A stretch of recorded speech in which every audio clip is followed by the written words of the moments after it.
Continuing on from our previous lectures and our workshop today, when we looked at our project ideas and we utilized our first two worksheets and looked at our draft project proposal form to get a sense of whether or not the idea that we have been toying with, that we have been harnessing and shaping into a full project focus, project concept, is now at the place where we can begin to engage in project planning. Now, you would appreciate from our introductory lecture to do with the course, most of what we are doing in the practicum course is planning, but it is what I like to call active planning. And I say active planning because one can plan something and put it down, and it can be planned quite well in terms of utilizing all of the resources out there, in terms of using all of the strategic and analytical tools and putting a document together. But it does not necessarily take into consideration the realities of the context in which you are operating.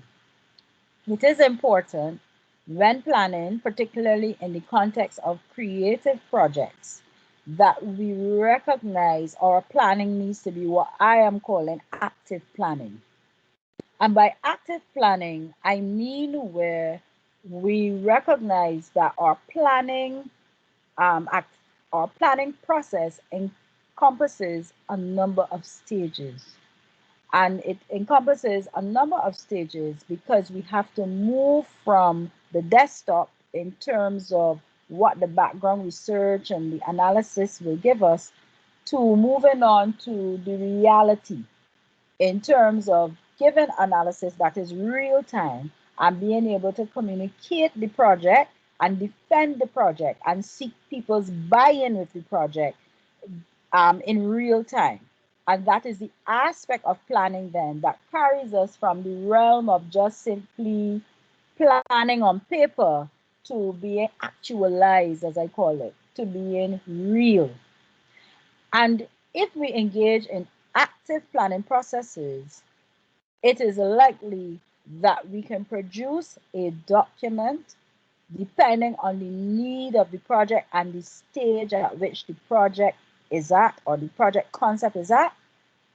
We can produce a document that allows us then to get into full implementation. In other words, as we will say, to run with the project in real.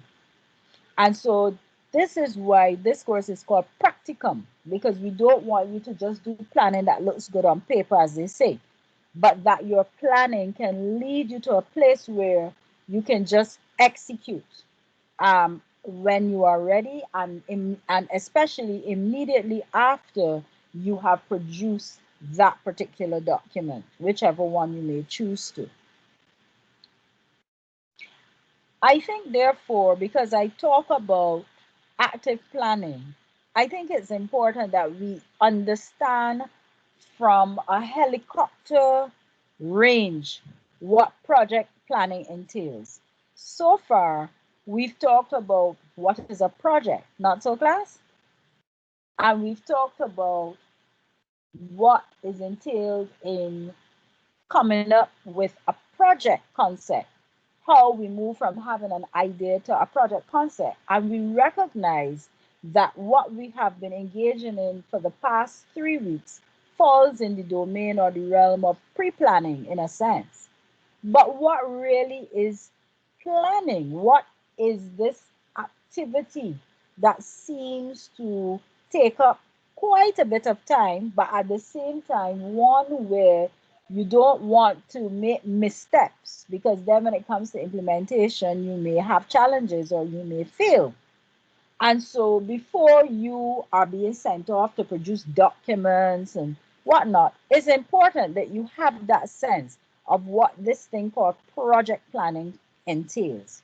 So in a general sense, as you see here, it really encompasses these elements here. If you notice, the word planning is here again.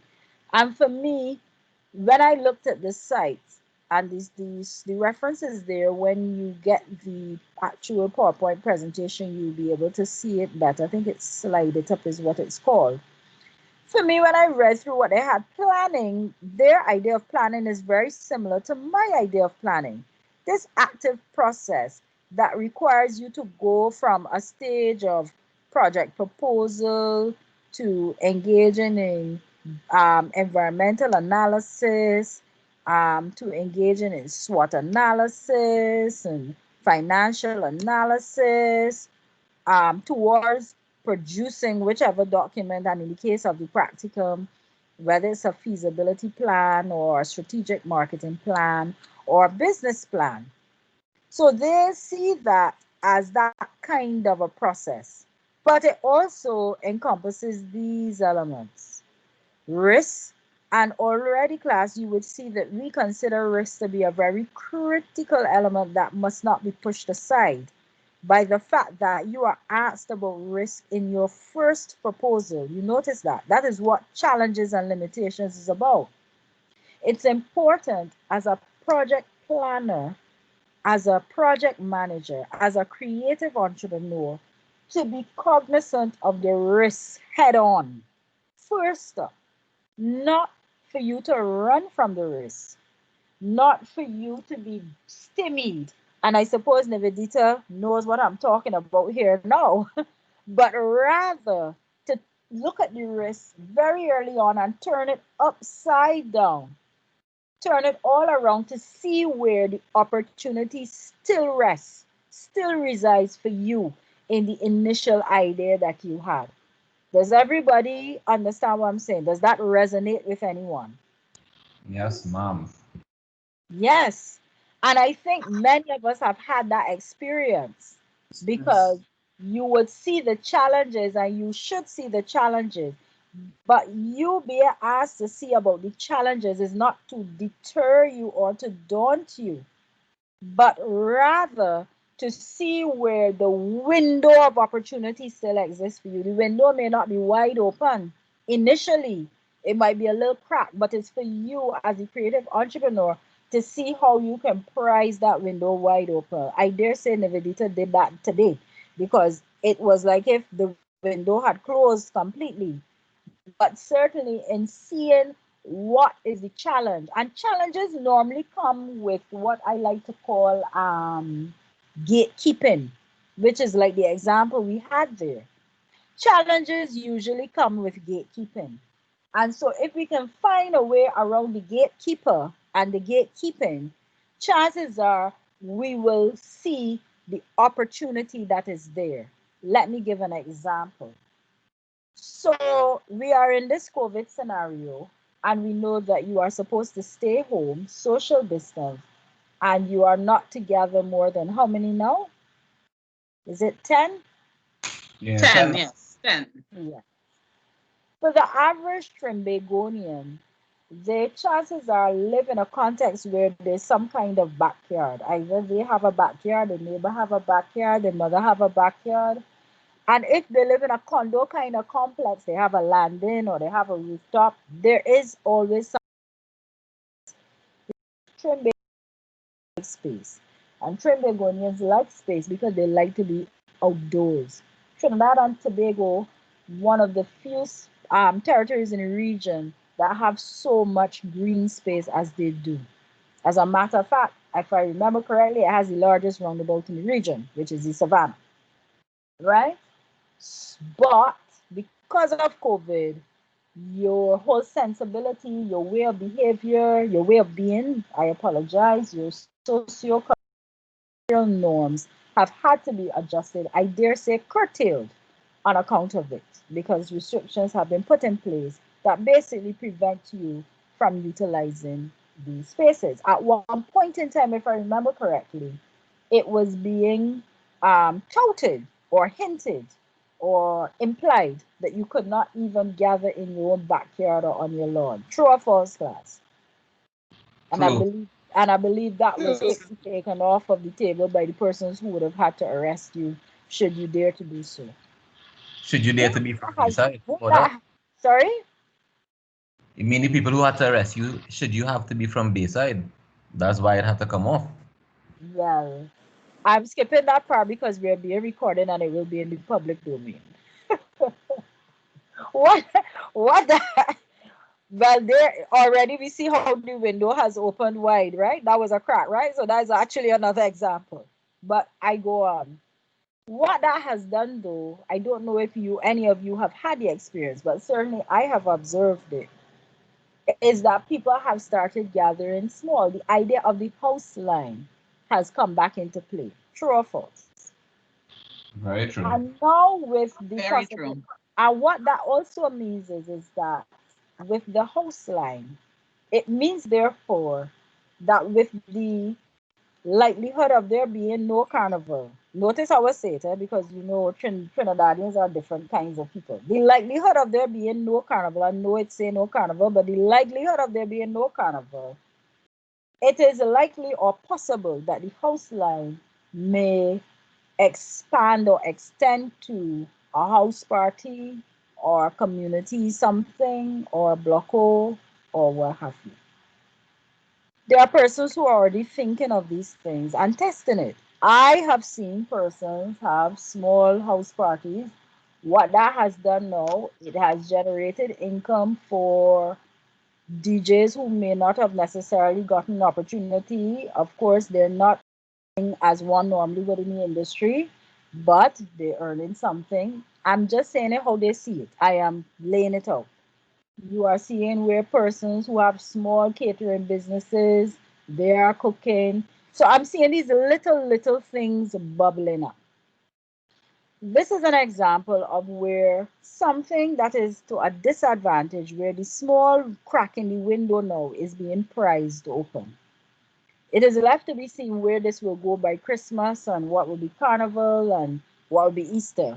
But what I am seeing is where, regardless of what is said on Saturday, there are certain norms or workarounds that are already falling into place.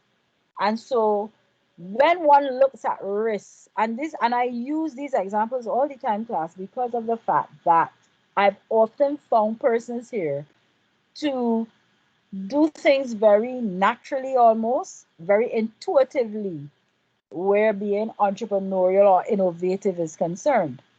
And so we have to take risks and look at it in this way to see where there's the advantage or the opportunity that still allows for some measure of growth or some way of pursuing something. You may not be able to pursue it now, but in looking at it in all those different directions, you are able to see where, when it is possible fully, where it's not breaking a law or infringing on any ordinance, that one can really push through with something that is different, might have been done before in other ways, but here now, because of the context, it allows now for something simple as that to become more innovative or to become the innovative way of gathering and engaging. Comments and thoughts, class?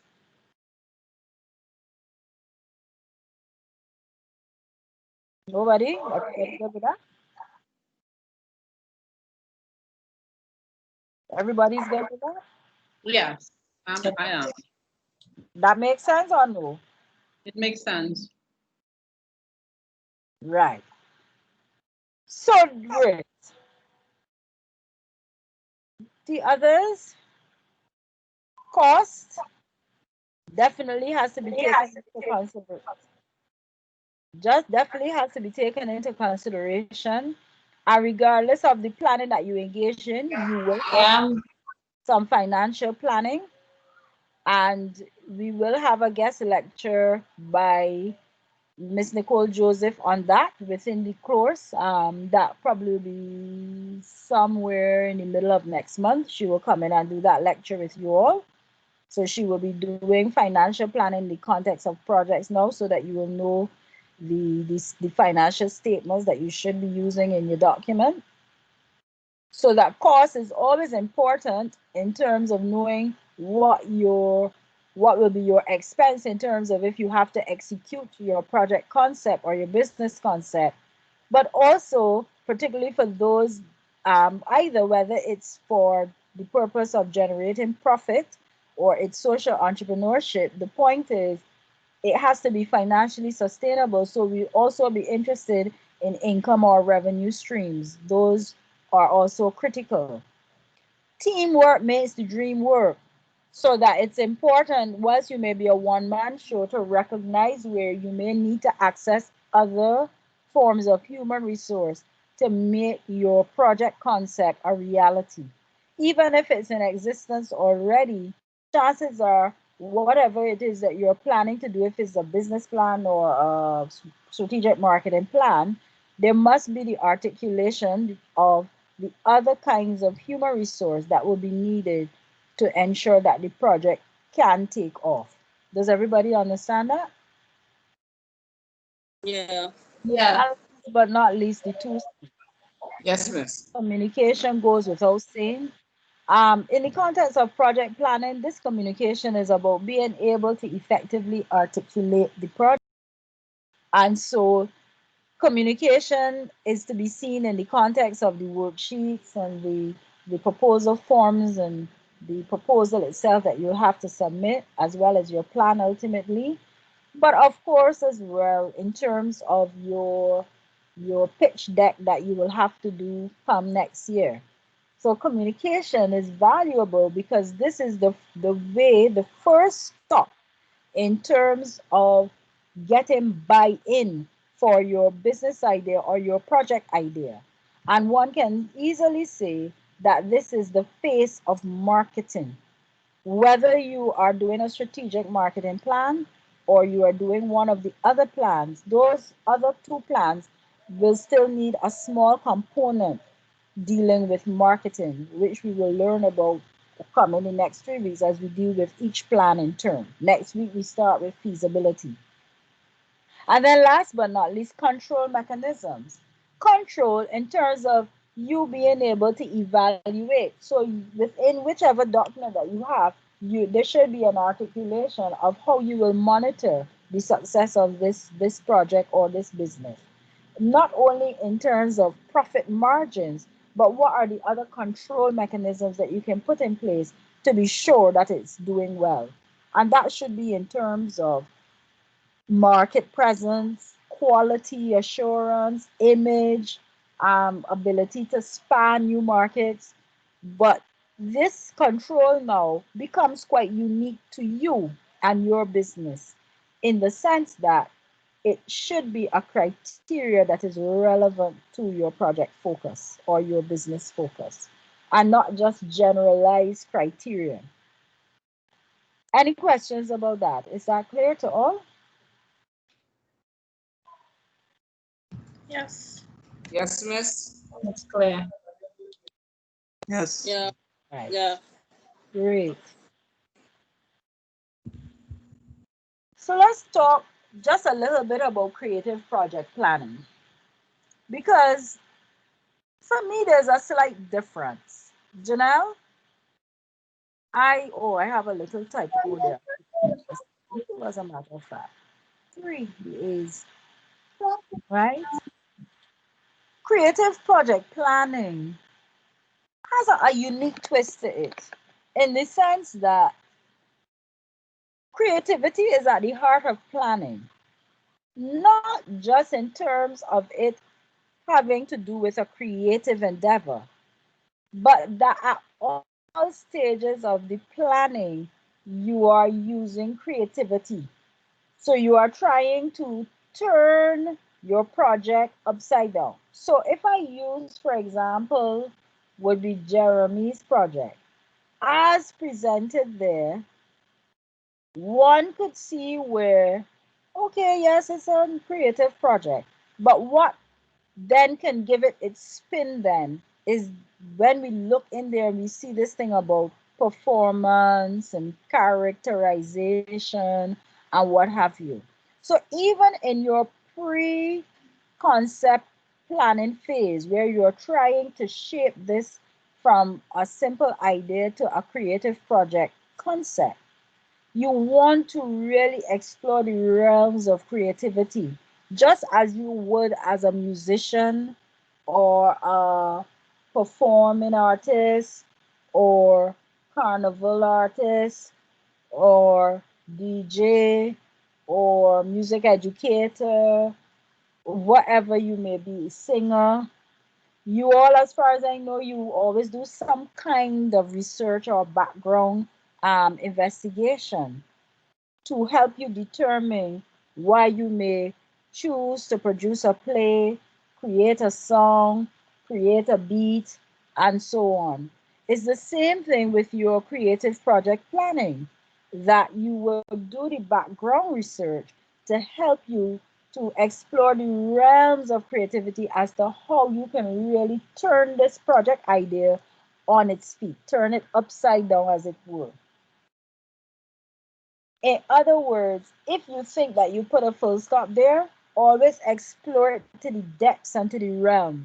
It's hard to teach this. My sense of it is that this is something that is innate, it's intrinsic within you all. And basically, what I'm saying to you is that this is where your strength as a creative comes in. Any comments to that, please? I would like to get some feedback on that. I mean, personally, I agree 100%. I think that in all the events that I've ever had or any projects that I've ever had to plan, being a creative allows us to see it from a different perspective and allows us to know what risk we're willing to take to be able to make it work, and sometimes how much planning is involved in taking that risk and all. Yes, yes. And being confident, having that creative confidence to do it, because it's the creativity that will help you see how to solve it. This is very much like how we have colleagues who would write theses and have done studies showing how um, indigenous and heritage can help children's literacy. If you understand what I'm saying, what we are engaging in here, class, is what we call applied creative arts. So we are using the creativity to make the business idea bankable. And for that to happen, it means that we will reach to that at every stage of our planning to ensure that we keep giving it that unique spin. And that is why I say that innovation is key for the sustainability of the project. Because if you seek to innovate at every stage, that is what will give you your wow factor. That's what will make your project different to everybody else's. It's like if it's there, but like, wow, nobody thought of it. So, for example, during the COVID, this is another example of what we were talking about before, as a matter of fact. During the COVID period, I would have had found myself advising a lot of creatives, especially when it first started, this whole lockdown thing. And I realized, but wait, no, nobody really does this. And so I actually created, registered it and everything, just have one or two clients, but for me, need to really eke out some time to push it through. I started a business where people would seek advice from me, and it's called the Creatives Clinic.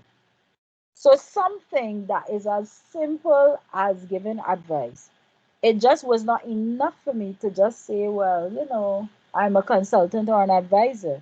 I didn't feel as if that would give it its wow factor. And so I looked into the general business domain, just how clinics operate. You make an appointment, you go, you sit, you wait, or you do it online, and you pay your doctor's fee, you get your advice, you go your way. And so Creatives Clinic operates like that, as opposed to where normally to get a consultant to advise you on your creative idea or your business, it probably will cost you some $5,000 and all kinds of craziness, as we know. So one has to innovate, and that is through keeping that creative spin within the business idea. That is what will help give you your wow factor. And once people say wow, that is what then leads to you having an opportunity for sustainability, because your marketing then becomes a little easier. There's always someone who will be inclined towards the business because it's innovative or it's unique. Any comments or thoughts on that?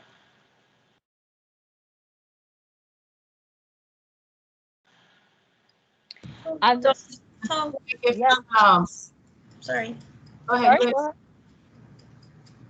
Creatives are generally problem solvers, and how I approached it is just identify what the problem is, and then we always come up with ways to innovate solutions, and just a natural part of our thinking process.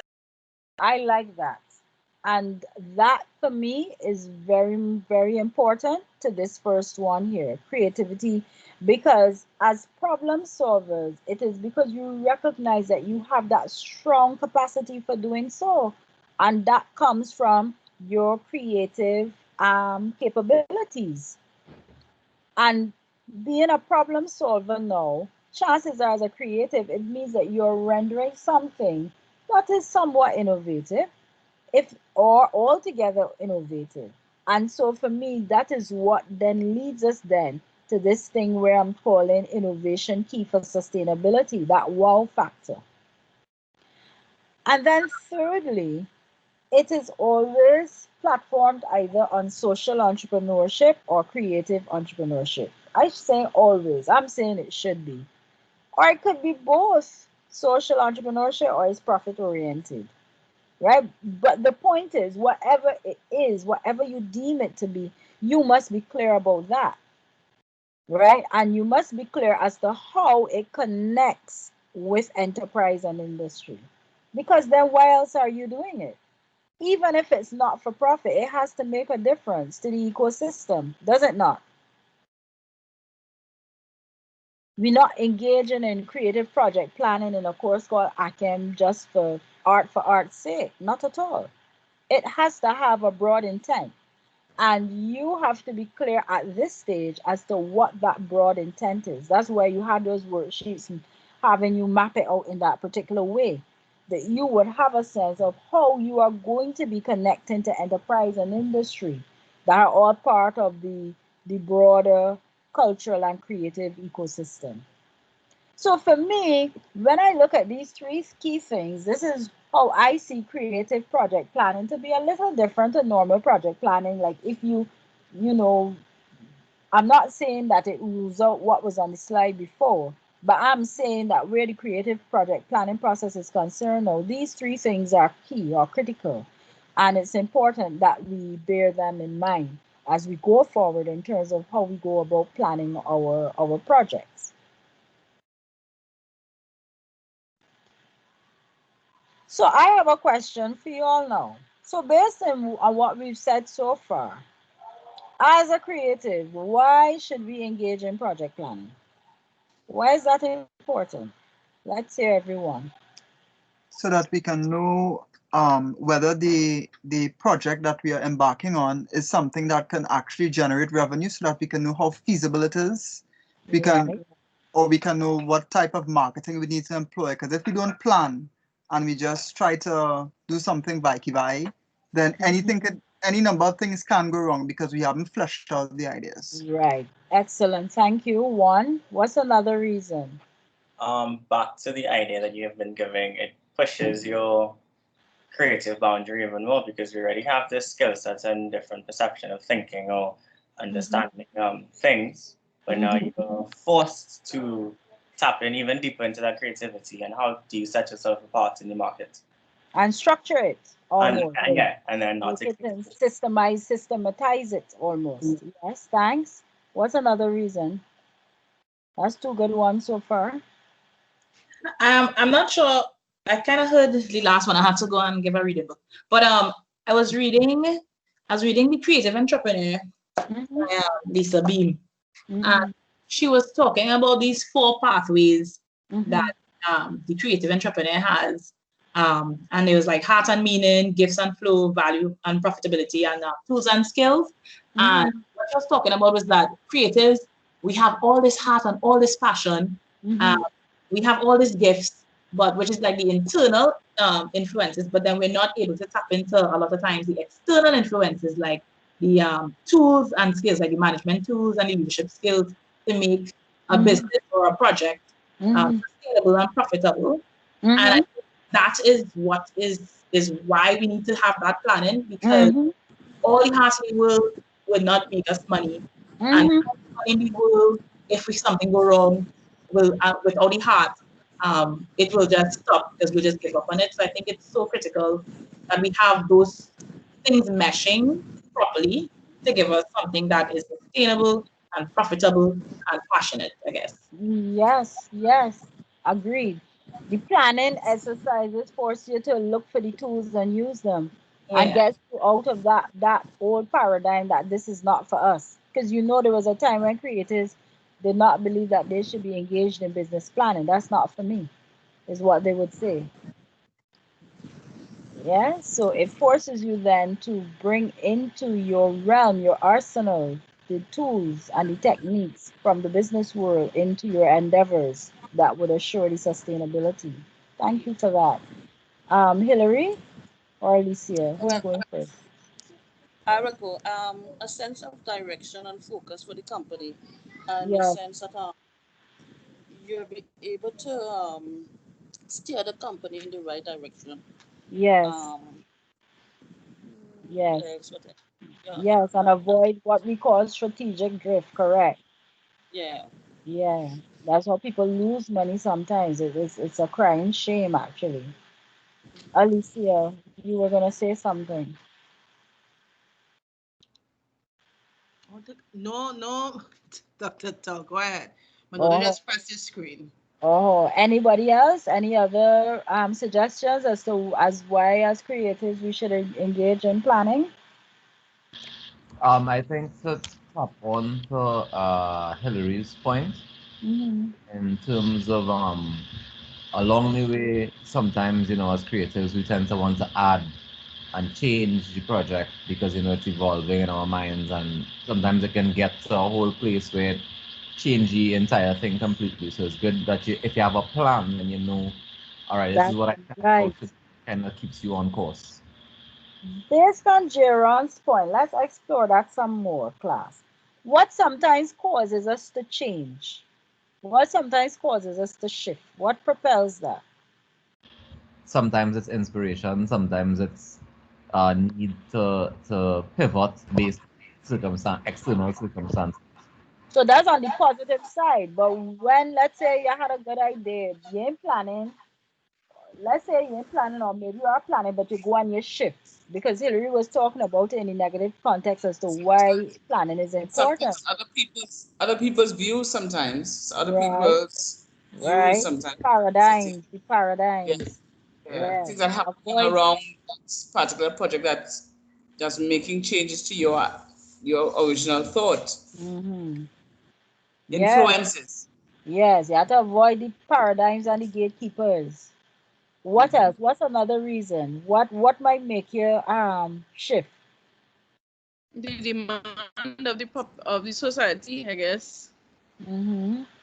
But Because like for example, there was this guy, he's an interior designer, and then because of this whole COVID thing, he's making his own mask, and he is making masks to the point where he's going to ship it out to the US and stuff, and that's his business now. That's look at that.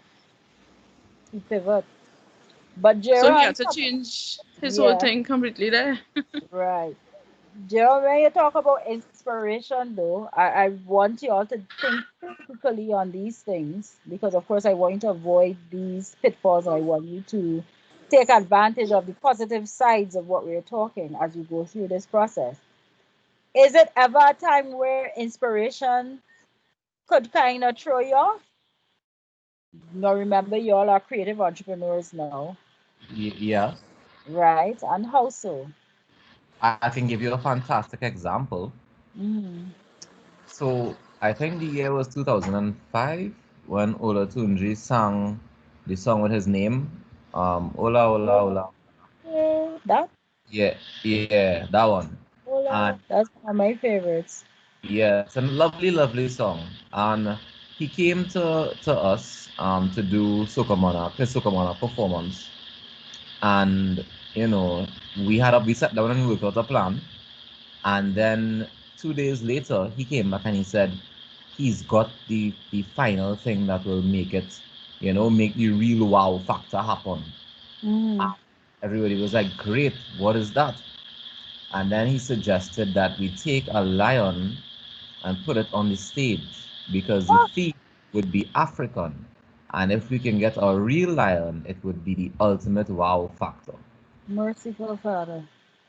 Yeah. So imagine now us trying to have to convince Olatunji that this is a bad idea, but it's an idea that he came with, right? So you have to say, well, Ola, all right, where we getting the lion from? He said the zoo. Ah, All right. So if we borrow the lion from the zoo, if somehow we happen to get permission for the lion to be borrowed from the zoo and put in the national stadium, and then we cover it down in the back in a cage because we don't want nobody see that we have a lion because it's a competition, right?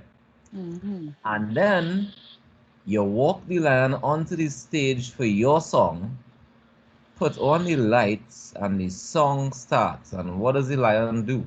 Hmm. Hmm. I And take your points. it was at that moment that he realized, maybe this is a bad idea. Yes, that is a perfect example. Have we not had experience class of this or working with someone where you see that happen and they still go? I have a good one myself. I will share it. Years ago, I don't know if any of you all know of this brand because time goes and sometimes we don't even realize. Island People, you're familiar with that brand? Yes.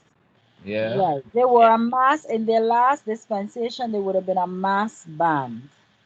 But before that, they would have been one of the leading events management companies here, particularly in Carnival.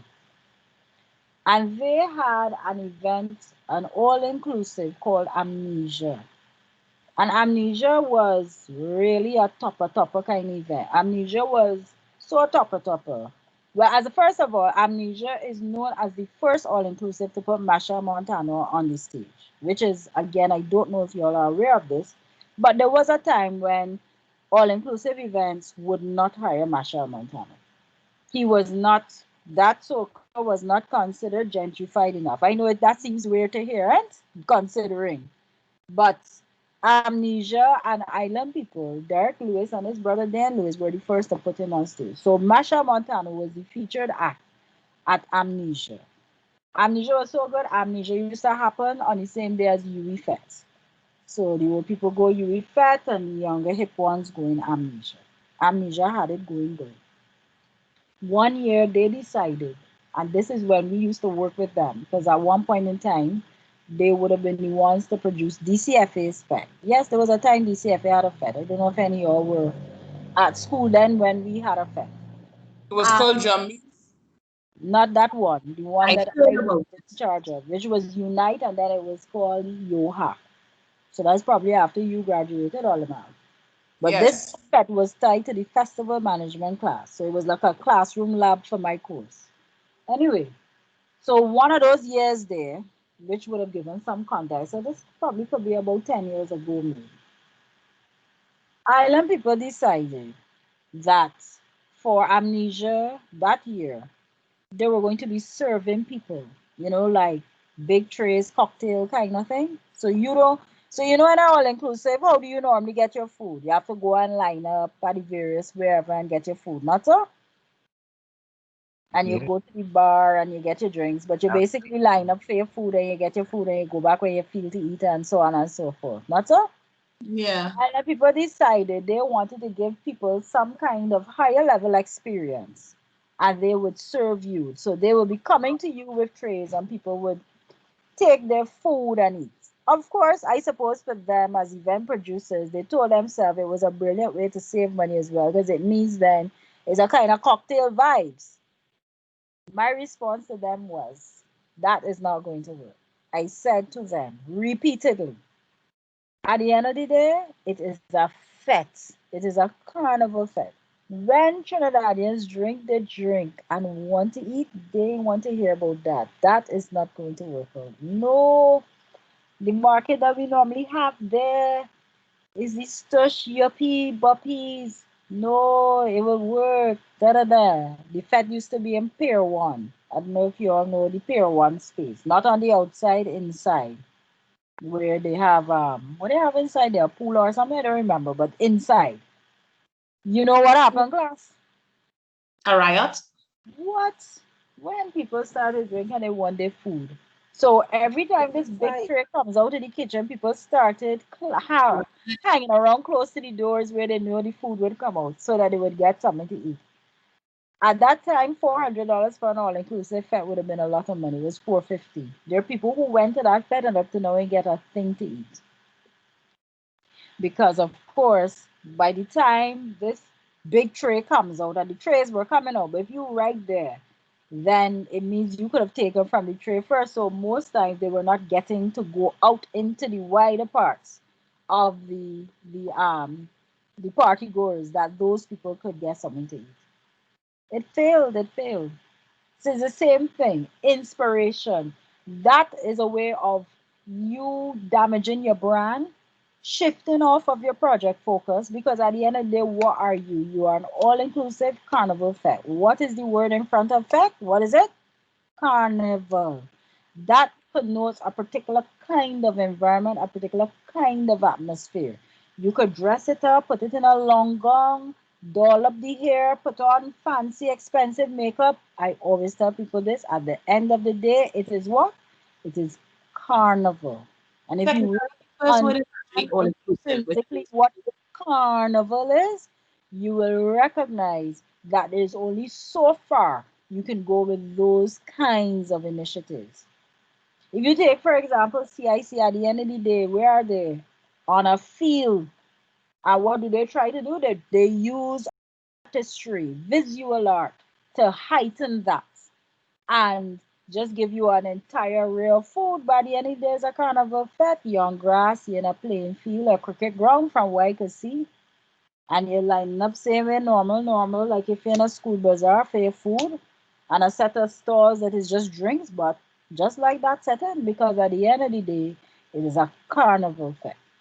Yes, class. Somebody was saying something? I was saying, even before carnival is the word all inclusive, which indicates unlimited food and drink. This is it. So I think they had lost sight of that as well. This is I have a question. Is it possible that this planning aspect or lack of planning is what went crashed island people? Because I feel like if in the end mistakes similar to that were made in terms of the horrendous costume debacle thing that happened, followed by just pop down events, kind of, it seemed like it, I don't know what was happening. Yeah, they did seem to experience some drift. From the outside, I would say so. And they always had a challenge with that inspiration thing.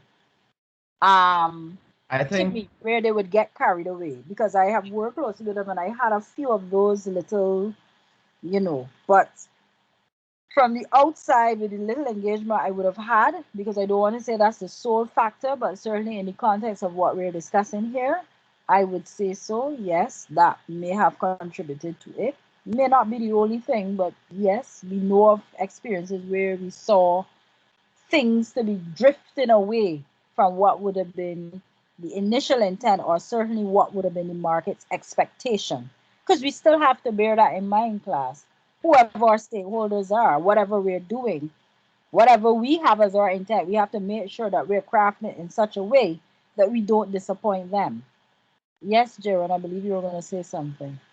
I was going to say that it ties back into some of the things that you were talking about before in terms of, needing a team to be able to do what you're doing, and your team having to trust you and you trust in your team. I think that we've seen situations like Island People, and these people are always talking about how Kanye West is going crazy, but he's the leader of his organization, right? Kanye West is a business, and at the end of the day, if it is that they are so creatively inspired to go a real left direction, and the thing is that is what their whole career has been based on. So like Derek and them, when they first started, they were the first people to do fetes in the manner that they did it, because it was unheard of before. It was a big flashy show, which was them going left. Yes. And it worked. But then when they continued going real left, it's like everybody went, okay guys, too much. And everybody's kind of walked away from them. So it's like, where do you draw the line between what is going to work as a creative going left versus what is too much, you know? Mm-hmm. I remember the brand launch where they put the costumes on a crane. I will never forget that because that was dangerous. This crane jerking, jerking. I had people worried because suppose this thing drop. Yeah, stuff like that. So you're correct. There are kind of very useful example in the context of what we're talking about. So I'm missing a slide. I'm not sure where it is, but the slidings that I had inside of here, where I had Jay-Z, and there is this quote that Jay-Z is said to have made. I am a businessman, not a businessman. Let me And handle my business. Damn. and I think I always refer to that now to my clients and all when we're brainstorming on project. Even if you are at the center of it, class, you have to see how this thing can take on a life of its own to be sustainable. And your job as a creative entrepreneur is to chart that, is to channel that growth, channel that process. And planning is critical to that. Right? When you're making the millions like Jay-Z, you get people to do it for by the end of the day. I'm sure he's there. They can't do anything without his nod because you want that it does follow through in terms of the vision that you would have articulated. Having a vision, though, doesn't mean that you can't open your mind to what the business side of things would offer you, meaning to say the tools and techniques that we have available to us that will help us to channel that business through. That's not what it means. It just means that you recognize your creative entrepreneurial spirit, your vision is what will take it off, which is why worksheet one is so important. That worksheet one is what represents you shaping out your vision. Olimal, you hear that? That is what you use. That is the Yes, first yes. thing, you see? So that's where you go back to, Olimal, where everything that you want to say, you use that. While that worksheet forces you to be limited, you still use it and you write it out somewhere else so that you get it there. And then you don't discard that. You just pull from it what you need for the purpose of the exercise in terms of what's being asked of you. Because it's structured like that to allow you to keep it simple. But what can happen from that worksheet one as well is that it allows you to express in full the vision or the entrepreneurial vibe that you have for the project idea at hand. Does that make sense? Perfect sense. Perfect sense. Right, right. So once we have our vision and that entrepreneurial spirit down pat, then it's to a next level of creative planning, which is that we want to be sure that we are clear on our scope. So that is where our worksheet two comes in. So our scope is about parameters. So this is where business now comes to meet creative.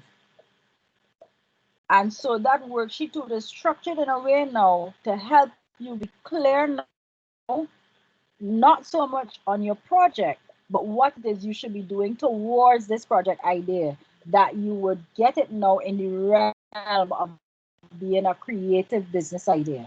Am I making sense, class? Yes, miss. Yeah. Yeah. Yes, So, miss. that's where now you give more attention now to that aspect of all of what you would have brainstormed from worksheet one to what is really going to be the spin here. Is this going to be social entrepreneurship or is this about making money?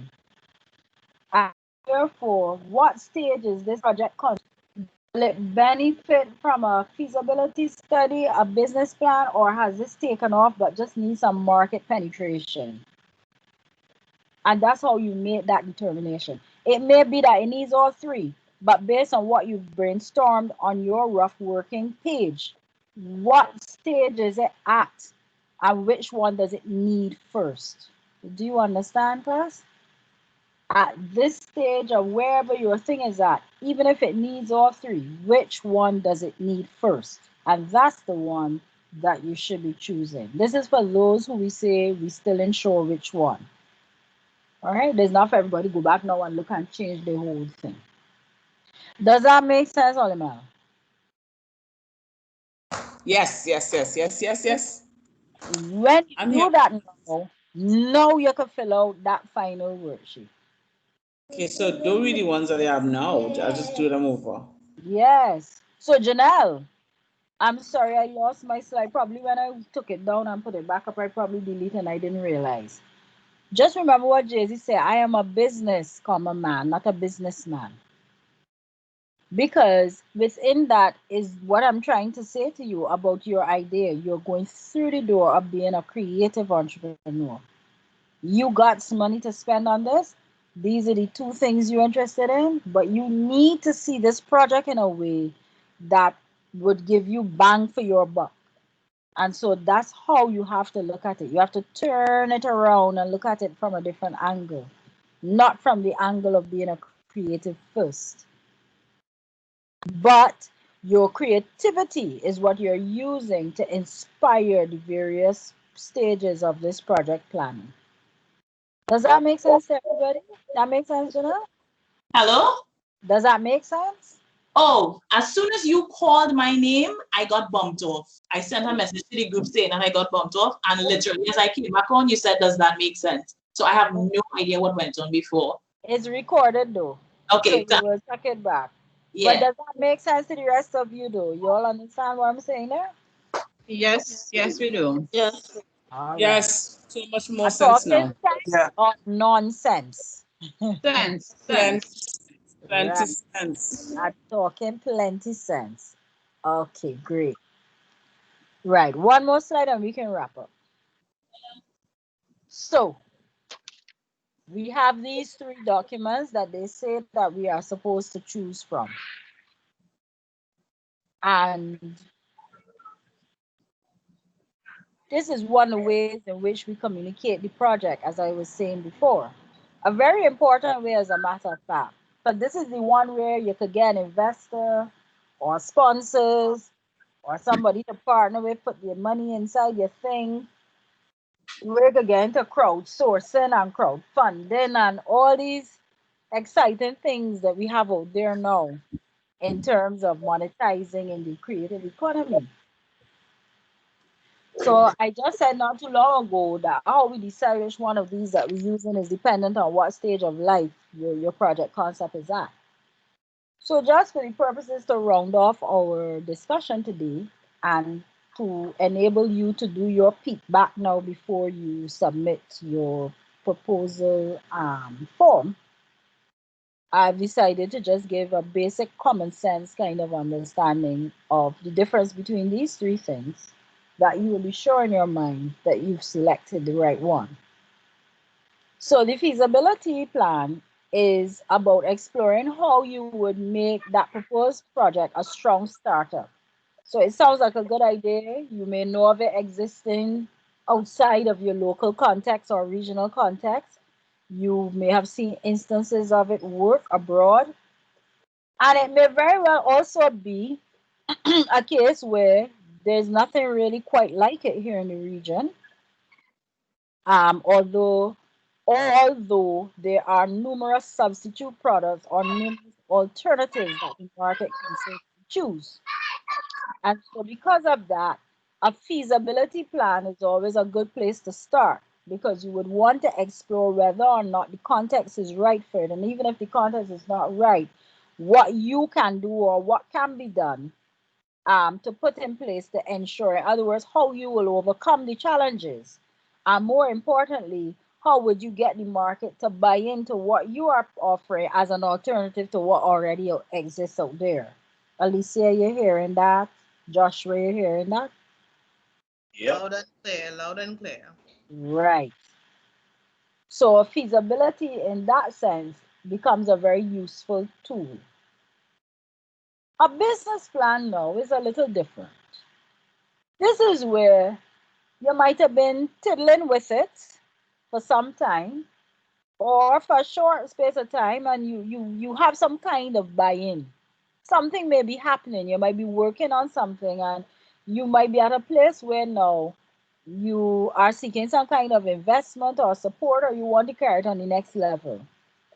And so, and you want to be able to document what that next level will look like for the next 3 to 5 years. Creative business plans for creative projects normally go up for 3. We put 3 to 5 years because some of them now talking about 5, but I am one.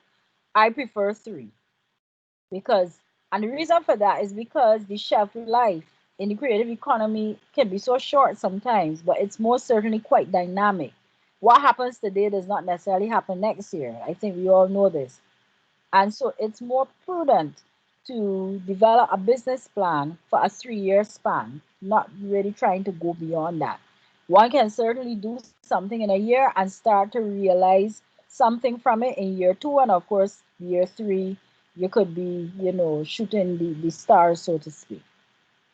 So the business plan is where you definitely want to be able to lay out that map for the next 3 years in terms of marketing, in terms of finances, in terms of return on investment, in terms of understanding how the business locates in its business environment and how it sees itself as being able to attract investors, so to speak. And then thirdly, the strategic marketing plan is where now 1 and 2 has happened in some kind of way. Even if it hasn't happened, it's been in existence and things have been going on. And the main challenge right before the business is people not really knowing about it. It still seems to be a solid thing to do, it's important, but it's not conquering the market in the way that it should. It either lacks market presence in terms of does not engage in strong market penetration, or it doesn't have a presence online, and that's very much needed today. Its market segments are very limited. It probably needs to get into new market spaces, maybe beyond Trinidad and Tobago. All of that is where strategic marketing plan would come in handy. Everybody understands that? Do we understand the difference? Yes. Yeah. Yes, ma'am. Yes, we do. Yeah. Whether you use 1, 2, or 3, these things are important. You must be clear on your scope of business. You must be clear on your vision, your goals, and your objectives. And you must certainly be able to articulate or to give a sense of the business context, the environment in which your business or project is operating. Those things are very important. That I know you're learning is strategy, so that when we come to talk about that, we wouldn't spend a long time on it, but I will show you how it situates into any one of these. That's what would be most important. And I think that's about it. Any questions from you all or comments?